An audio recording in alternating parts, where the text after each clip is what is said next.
They want you to say, well, I can't afford this, so I'm going to have to make some adjustments. Or I'm not going to hire those people I was thinking about hiring because I've got this other cost. That's the logic.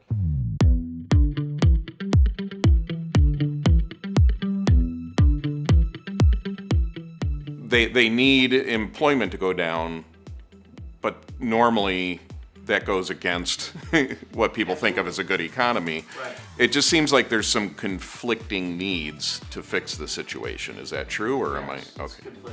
They want to slow the economy down. Yeah. Inflation seems to be slowing. Price increases are not as high as they were, but they can't seem to get labor to level off. Yeah. There's just too many. Again, we talk about labor participation rate, right? So you have unemployment rate, which is very low, like 3%. Labor participation rate is like 63%. So only 63% of the people are working, which means there's 37% that are not working. Now, that's at an all-time low pretty much since like 60s or something. So maybe a normal is like closer to 70. So like there's millions of people back in the workforce. So those people, we talked before, like why are they not working? There's a million reasons. Like they stay home for their kids for daycare. Through COVID, they said, hey, I'm close to the end. I'm going to stay at home and just make it work, right? I'll work part-time as a gig driver or something like that. So that's affecting this unemployment number because more people are coming back to work because they need to make money. They didn't think, even retired people are starting to go, maybe my math wasn't right. Maybe I need more money. Maybe what I thought I had isn't enough. For those who are in control of the economy, and usually doesn't feel like anyone really is, but certainly we've been at least in a similar situation before. Is there anything that history can teach people on how to handle things today, or is it just much more complicated? There's a lot of things that we need to do to kind of mitigate it, and you have to be proactive like anything in life. You have to have a plan, you have to think about what's going to happen and how these costs are going to affect your business. So when rates go up, your interest expense goes up if you're borrowing money, right?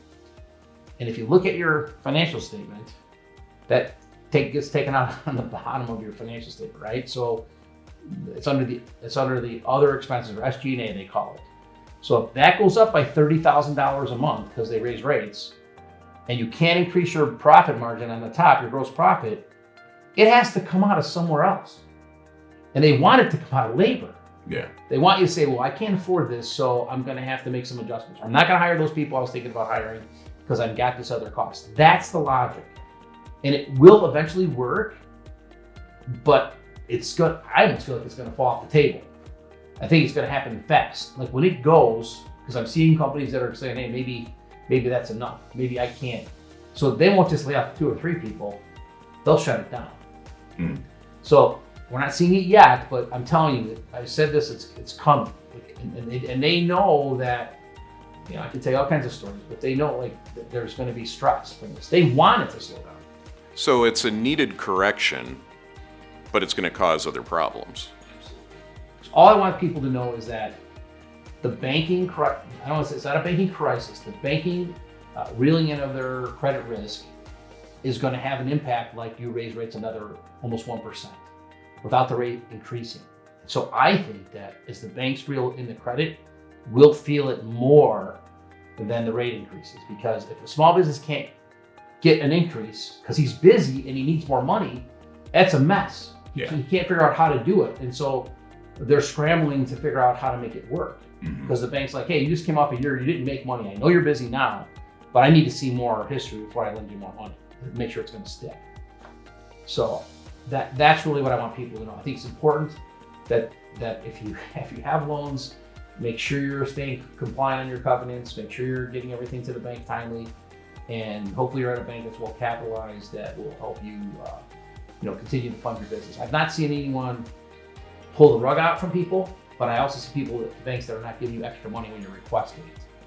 That's the change.